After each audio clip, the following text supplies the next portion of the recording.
Hello दोस्तों, जरा सोचिए कितना गर्व होता है जब कोई हमारे देश के मूल का व्यक्ति किसी दूसरे देश में बड़े पद पर पहुंच जाए या उसका सम्मान किया जाए। और उस समय तो हमारी छाती दोगुनी फूल जाती है जब भारतीय मूल का कोई व्यक्ति विदेश में आगामी प्रधानमंत्री के रूप में देखा जा रहा हो। जी हाँ, आपने ठीक समझा, हम यहाँ बात कर रहे हैं ऋषि सुनक की, जो इस समय ब्रिटेन के प्रधानमंत्री बोरिस जॉनसन के इस्तीफा देने के बाद अगले प्रधानमंत्री के तौर पर दमदार उम्मीदवार के रूप में देखे जा रहे हैं। दोस्तों, आपको जानकर हैरानी होगी कि ऋषि इस समय ब्रिटेन की राजनीति में सबसे लोकप्रिय और योग्य राजनेता के रूप में देखे जा रहे हैं। पर बहुत ही कम समय में इतना सब कुछ हासिल करना और प्रधानमंत्री के रेस में सबसे आगे पहुंच जाना, आखिर ये सब ऋषि ने किया कैसे? इसे जानने के लिए आइए जानते हैं इनके जीवन से जुड़ी कुछ अहम बातों को। ऋषि का जन्म 12 मई 1980 को इंग्लैंड में हुआ था। दरअसल ऋषि के दादा दादी भारत के पंजाब के रहने वाले थे, जो पहले ईस्ट अफ्रीका फिर बाद में 1960 में इंग्लैंड शिफ्ट हो गए। ऋषि के पिताजी पेशे से एक डॉक्टर थे और इनकी माताजी एक फार्मासिस्ट हैं। ऋषि अपने 3 भाई बहनों में सबसे बड़े हैं। ऋषि के पेरेंट्स के अनुसार ऋषि का निकनेम डिशी है। ये बचपन से ही काफी शांत स्वभाव के थे और अपने इनोसेंट अंदाज और स्वभाव से ये किसी को भी बहुत जल्द ही इम्प्रेस कर देते थे। ऋषि पढ़ने लिखने में भी काफी ज्यादा इंटरेस्ट लेते थे। इनकी प्राइमरी एजुकेशन विंचेस्टर कॉलेज में हुई, जो एक बॉयज बोर्डिंग स्कूल था।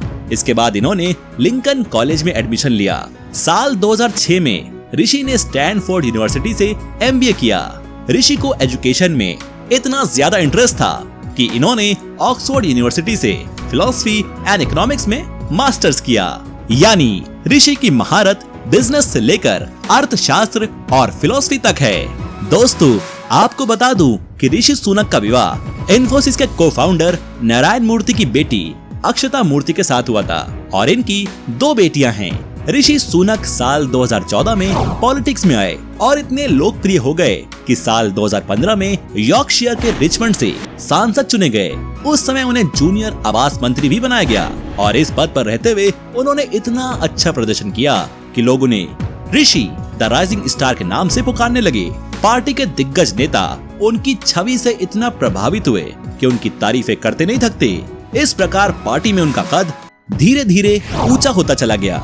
दोस्तों, ऐसा लगता है कि एक बार ऋषि ने रफ्तार पकड़ी तो जैसे पीछे मुड़कर देखना ही भूल गए। साल 2015 से 2017 के बीच ऋषि ने ब्रिटेन की कई चयन समितियों के सदस्य के रूप में अपना शानदार योगदान दिया और साल 2017 के चुनाव में एक बार फिर ऋषि जबरदस्त बहुमत के साथ जीते। इस बार उनकी जीत वास्तव में हैरान कर देने वाली थी और इस जीत से वहां के तत्कालीन प्रधानमंत्री बोरिस जॉनसन इतने प्रभावित हुए कि उन्होंने ऋषि को ट्रेजरी का मुख्य सचिव ही बना दिया, जो किसी भारतीय मूल के व्यक्ति के लिए एक बहुत बड़े सम्मान की बात थी। इसके बाद साल 2019 में एक बार फिर ऋषि ने शानदार बहुमत हासिल की और दोस्तों, ऋषि अपने करियर के शीर्ष पर उस समय खड़े नजर आए जब साल 2020 में उन्हें ब्रिटेन के फाइनेंस मिनिस्टर के तौर पर चुना गया। और सबसे बड़ी बात ये थी कि वित्त मंत्री के पद पर रहते हुए ऋषि ने दीपावली के अवसर पर महात्मा गांधी जी के नाम का सिक्का जारी किया। जब ऋषि फाइनेंस मिनिस्टर थे, उन्होंने उस समय बहुत ही ज्यादा डेडिकेशन और पूरी रिस्पॉन्सिबिलिटी के साथ अपनी ड्यूटीज निभाई। क्योंकि ऋषि ने कोविड पेंडेमिक के चैलेंजिंग दौर में अपनी कुर्सी संभाली थी, इसलिए हर कोई उनके कार्य को चैलेंज की तरह देख रहा था। पर जब 11 मार्च 2020 में ऋषि ने अपना पहला बजट जारी किया तो वहां के सांसद और अनुभवी नेता दंग रह गए, क्योंकि इस कठिन दौर में ऋषि का बजट इतना संतुलित और वेल प्लान था जिसकी किसी को भी उम्मीद ही नहीं थी। उस समय ऋषि के इस बजट को द प्लेजेंट बजट का नाम दिया गया।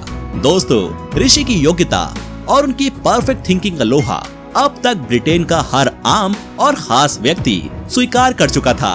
फिर साल 2021 में उन्होंने अपना तीसरा बजट पेश किया। इस बजट से इंग्लैंड के हर इंसान को जबरदस्त राहत मिली। दरअसल ऋषि ने इस बजट को हेल्थ फोकस्ड बजट यानी मेडिकल सुविधाओं से भरपूर बजट का नाम दिया। कोविड के इस टफ पीरियड में ऐसा बजट देखकर हर किसी को बहुत खुशी हुई और इसका भरपूर फायदा सबने उठाया, क्योंकि बजट का एक बहुत बड़ा भाग हेल्थ इंस्टीट्यूशंस का नाम किया गया। दोस्तों, एक और इंटरेस्टिंग फैक्ट ये भी है कि ब्रिटेन के एक जाने माने एनालिस्ट ने ये भविष्यवाणी की थी कि बोरिस जॉनसन जल्द ही इस्तीफा देने वाले हैं और उनकी जगह ऋषि सुनक प्रधानमंत्री बन सकते हैं। पर इस तरह की भविष्यवाणियां वहां का एक साधारण नागरिक भी कर रहा है। इसका कारण है ऋषि की जबरदस्त लोकप्रियता। कोरोना काल में ऋषि ने लेबर क्लास और EWS क्लास को भी ध्यान में रखकर इतनी परफेक्ट योजनाएं बनाई कि आज वो गरीबों के मसीहा के रूप में देखे जा रहे हैं। वो कंजर्वेटिव पार्टी के सबसे प्रभावशाली नेता माने जा रहे हैं। पूर्व नेता लॉर्ड हैग ने तो ऋषि सुनक को राइजिंग सन का टाइटल दे डाला। दोस्तों, आपको बता दूं कि कंजर्वेटिव पार्टी में नेता चुनने का एक सिस्टम होता है जिनमें 3 राउंड्स यानी nomination, elimination and final selection round होता है। फिलहाल नॉमिनेशन राउंड को क्रॉस करते हुए ऋषि सुनक एलिमिनेशन राउंड को भी क्रॉस करते नजर आ रहे हैं। दोस्तों, हम आशा करते हैं कि ऋषि ब्रिटेन के प्रधानमंत्री बनकर हमारा शीर्ष विश्व भर में और ऊंचा करें। तो दोस्तों, इस वीडियो में हमने आपको बताया ब्रिटेन में प्रधानमंत्री पद के प्रबल उम्मीदवार ऋषि सुनक के बारे में। उम्मीद करता हूँ आपको हमारी ये वीडियो पसंद आई होगी। अगर आप हमारे इस चैनल में नए हैं तो चैनल को सब्सक्राइब करें, बेल आइकन दबाएं और इस वीडियो को लाइक और शेयर करना न भूलें। मिलते हैं बहुत जल्द एक इंटरेस्टिंग वीडियो के साथ। तब तक के लिए धन्यवाद। Thanks for watching.